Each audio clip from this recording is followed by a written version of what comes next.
నువ్వు ఆలోచించుకుని ఎప్పటికో పెళ్లి చేసుకుంటాను అంటే ఆలోపు జనాల మాటలకి వాళ్ల చూపులకి కుటుంబం మొత్తం నరకం అనుభవించాలి. అలా అని కాదు వదినా. శౌర్య, లేదు, నువ్వు ఎన్నైనా చెప్పు.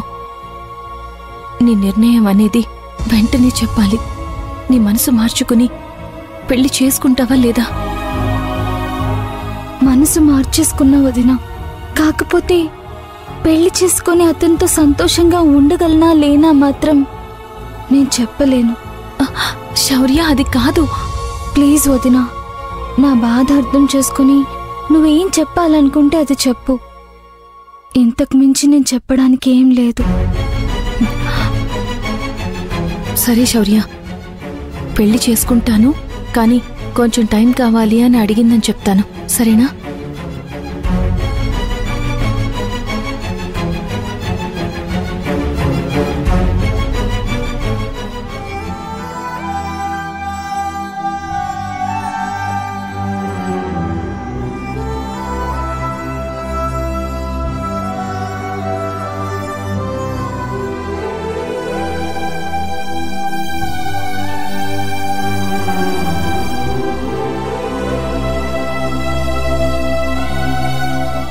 ఏ భూమి, శౌర్య ఏమంటుంది?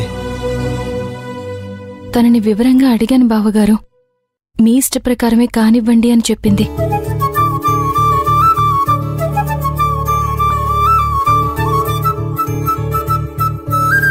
నిజం, వివరంగా మాట్లాడావు కదా? అన్నీ మాట్లాడాను బావగారు. తన వైపు నుండి ఈసారి ఎలాంటి ఇబ్బంది ఉండదు. ఇంకెందుకు ఆలస్యం? శౌర్య కూడా ఒప్పుకుంది కాబట్టి రేపందరం కలిసి సుజాత అత్తయ్య వాళ్ళ ఇంటికెళ్ళి పెళ్లి గురించి మాట్లాడదాం. ఇప్పుడే వద్దు మాధవ.